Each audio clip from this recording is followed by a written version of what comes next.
Events of June 1920. Sinn Féin's landslide in the 1918 general election, rising electoral success by nationalists, and the sitting of the first Dáil had all served to raise fears and prompt a surge in sectarian tension, leading to what has become known as the Derry Civil War of 1920.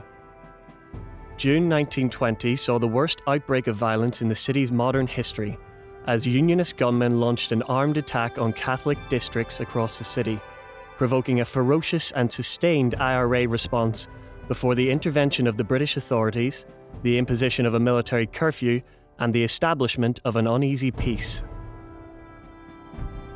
Between the 19th and the 24th of June, 20 people were shot dead on the city streets. Derry had long been a city ill at ease with itself, as it represented two very different things to the two broad competing political traditions that shared it. For decades it had been a cockpit of Ulster politics, with the parliamentary seat frequently being won by double-digit majorities.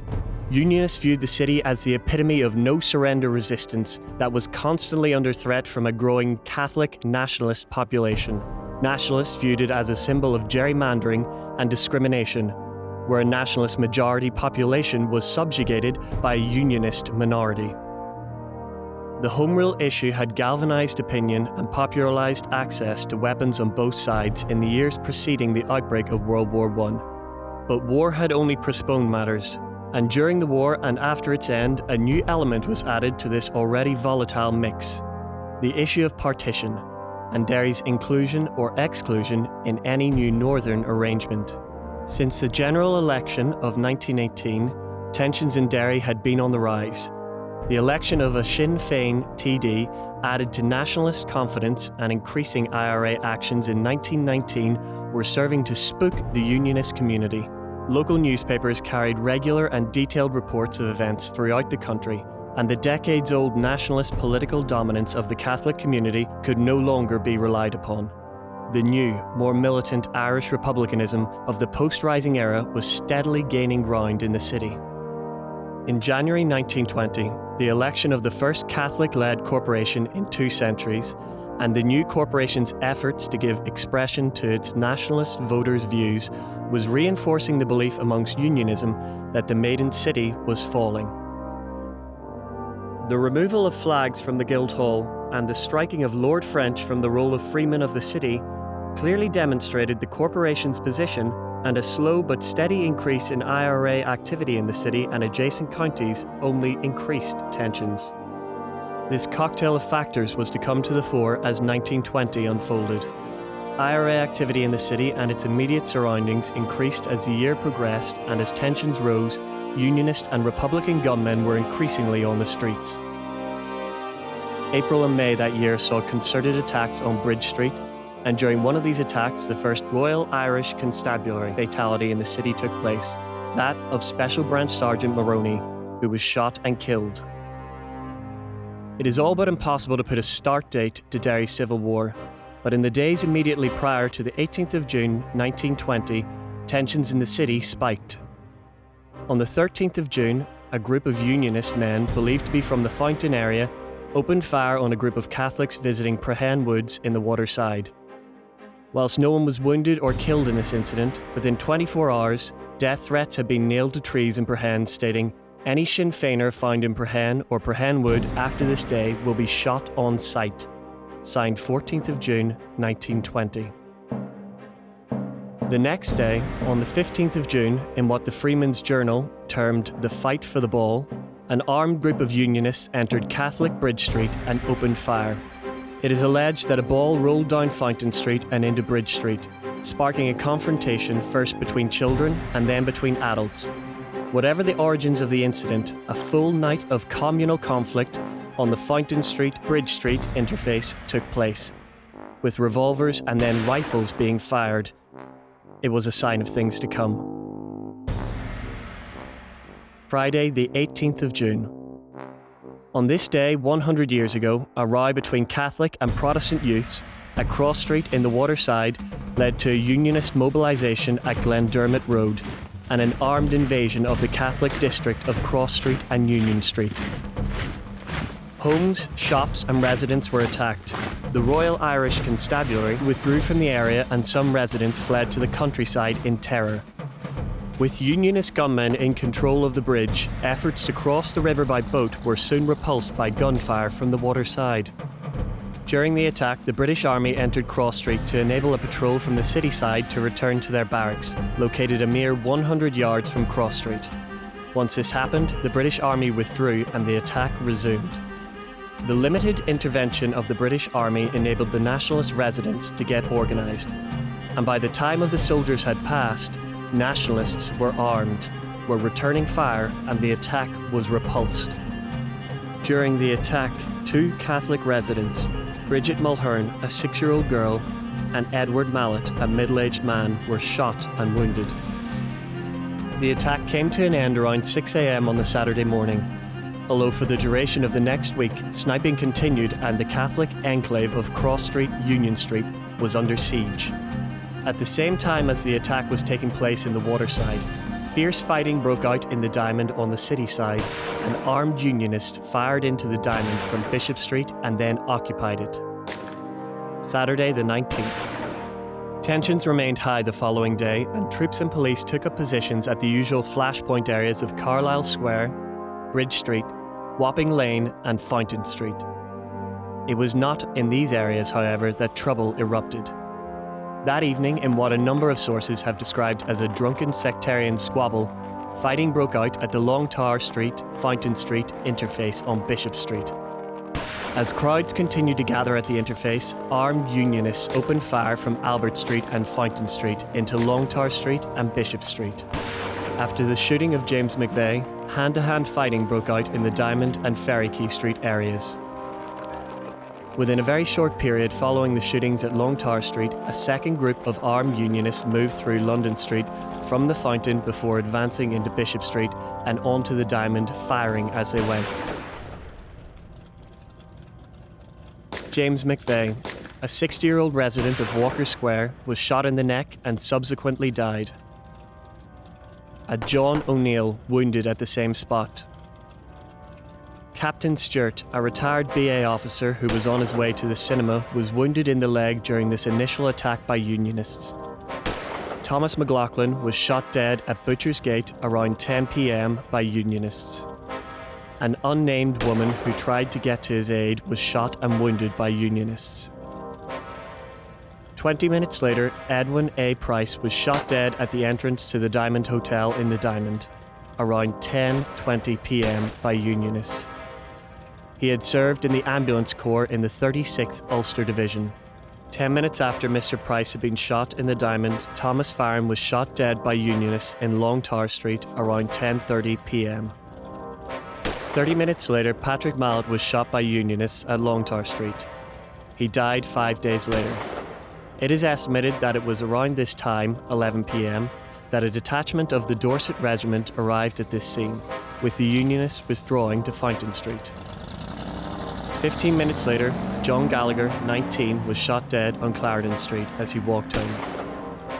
According to the IRA records compiled later, in 1939, a party of IRA volunteers were sent to Long Tower Street and to Bridge Street, with orders to protect the lives and properties of the Catholic people. The IRA also took up positions in William Street to prevent looting, while clashes also took place at Carlisle Road, William Street and Bonds Hill in the waterside, with shots being exchanged between Unionist and Nationalist supporters. Whilst fighting continued at a number of flashpoints where Unionist and Nationalist areas came into contact, by Sunday morning an uneasy calm had been established by the intervention of the RIC and British Army. During this night, IRA men Michael Sheeran and Alfie McCallion, who were busy reorganising the IRA in the city, learnt of the killings at Long Tower Street and mobilised their IRA unit at the Shamrock Hall in the Bogside and entered St Colum's College. This action appears to have been taken independently of OC Patrick Shields. Sunday the 20th. The IRA was now on the streets, but its response was still uncoordinated, as there remained 2 elements that were active and they would not come under a unified command until Patrick Shields was appointed battalion officer commanding by IRA national figures Pater Clancy and Dick McKee, who arrived in the city on Monday 21st of June. During the early hours of Sunday morning, looting took place at Unionist business premises on William Street, and a detachment of the IRA was deployed with hurls to police the area and prevent further incidents. The British Army, which had been deployed at the Fountain Street-Longtar Street interface at approximately 11 p.m. the previous evening, was withdrawn at 4:30 a.m. for no obvious reason. Within 45 minutes of this withdrawal, James Doherty was shot dead outside the front door of the wake of Thomas Farron at Longtar Street by a Unionist sniper. The rest of the day was generally quiet, but the IRA was busy preparing to step up its actions. On Sunday evening, the IRA mobilised at Owen Roe O'Neill Hall on Bishop Street and then sent to Donegal for additional weapons. Amongst the weapons being gathered were Redmanite weapons from the old pre-split 1914 Irish volunteers from before the Great War, including 2 Colt machine guns that were collected at Scalp Mountain in nearby Inishowen. Day 4, Monday the 21st of June. In the early hours of Monday morning, sometime prior to 5:15 a.m, 15-year-old Joseph McGlinchey was shot in Longtar Street by Unionists. He died on 27th June. It is reported that he was removing a Union Jack flag from a pole when he was shot. Less than 3 hours later, James Dobbins, a Protestant, was stopped, beaten, shot and thrown into the foyle at the bottom of Bridge Street. He died of his injuries 10 days later. By this time, Unionist snipers occupied positions in the waterside close to Ebrington Army Barracks, allowing them to open fire on dockers on their way to work. It is alleged that they also took up positions on the roof of St. Columb's Cathedral, the Memorial Hall, Walker's Pillar, and high buildings in Magazine Street. Snipers firing from these heights would have dominated most of the nationalist areas of the city. Other positions occupied by Unionist snipers were in John Street and Carlisle Road. They also occupied Carlisle Square, controlling Carlisle Bridge, and thus all travel to and from the waterside. Much of the initial firing centred in Bridge Street, and a sandbag barricade was erected at the foot of the street. As the shooting intensified across the city, the IRA decided to mobilise more volunteers and to position them in the more dangerous points in the city. Strict orders were given to protect the lives and property of all citizens, irrespective of their religion. As well as engaging Unionist snipers, the IRA were of the opinion that the RIC stationed in the Diamond were firing into Catholic areas, and Patrick Shields asked for volunteers to attack this position. This party consisted of 12 men, and for the first time the IRA were armed with rifles. The attack was launched from Waterloo Street through Butcher's Gate on the afternoon of the 21st, driving the RIC out of the Diamond and up Bishop Street into the courthouse, wounding 2 RIC men and capturing a rifle and revolver. This IRA unit then visited several other areas and succeeded in quelling the fire of some snipers. As the IRA moved out of the Diamond, a British Army armoured car made a hasty appearance. Later in the day, this IRA unit joined with the other IRA unit at St. Columb's College and used this as their headquarters for the rest of the battle. Dick McKee and Pater Clancy, the Dublin Brigade IRA Officer Commanding and Vice Officer Commanding, who were also in the IRA General Headquarters staff and were very close to Michael Collins, had arrived in Derry from Dublin. Unable to locate Joe O'Doherty, they appointed Patrick Shields the Derry City Battalion Officer Commanding. O'Doherty, who had been a battalion commander, had been arrested off the train in Enniskillen as he travelled from Dublin on hearing of the events in the city. St. Columb's College was then used as the focal point for all IRA actions, with IRA parties manning barricades around the area and sent out on operations. One of these operations was the capture and killing of Howard Mackay, who was stopped at the junction of Lowmore Road and Letterkenny Road near his family's home. Mackay was questioned about the location of UVF weapons and then shot dead. The IRA was also manning the barricades that surrounded St. Columb's College and establishing strongpoints and armories in Catholic areas of the city. Johnny Fox's house off Howard Street in the Long Tower area was one of these. That night, Unionists are reported as having attacked from Abercorn Road and Barrack Street, with fire concentrated on Bishop Street and St. Columb's College, which was now occupied by the IRA. The IRA responded and began dislodging snipers from their firing positions. During the course of the day, the Catholic areas of the Waterside, Cross Street, Union Street, Chapel Road and Irish Street were kept under attack by armed Unionists, with Republicans responding in kind. This was also the first time that rumours of a planned IRA attack on the Fountain district emerged. Day 5, Tuesday 22nd. On the morning of the 22nd, just before 7 a.m, William O'Kane was walking along Spencer Road with his workmate Patrick McClune. As they passed a lone man, they were stopped and asked their religion. On identifying themselves as Catholic, the man opened fire with a handgun and O'Kane was wounded, dying shortly afterward at the foot of Fountain Hill Steps. Before dying, O'Kane identified his killer to his brother, RIC Constable Patrick Clark, and a Dr. Stevenson. Fighting continued throughout the day. Business remained at a standstill with shops, the docks, professions and the cross-channel sailings all closed. The city's magistrates, meeting for the second day in a row and having received no response on an urgent telegram sent to Dublin Castle on the Monday, called for the deployment of extra troops and the imposition of martial law. A similar statement was made by the city coroner during the inquest for a number of the victims. In the afternoon, Brigadier General Carter Campbell, the officer commanding the Ulster District, visited the city from Belfast, empowered with the full discretion to deal with the situation and the ability to requisition as many troops as he felt necessary. Statements were reported that extra troops were on their way from Belfast and would arrive in the evening. The IRA began to gain the upper hand in the battle with Unionists. From their headquarters in St. Columb's College, they dislodged snipers who had been dominating nationalist areas and, according to a number of IRA sources, began preparing for an offensive into Unionist areas, with the intention of quelling armed unionism and taking control of the city side. Rumours of these plans were also beginning to appear in the local and national press, with reports appearing that the Ulster battalions of the IRA were preparing to march on Derry City. That night, Patrick J. Plunkett was shot dead on Bishop Street at 8:30 p.m. by Unionists. Due to the continuing gunfire, his body lay on the street unattended for the next 2 days.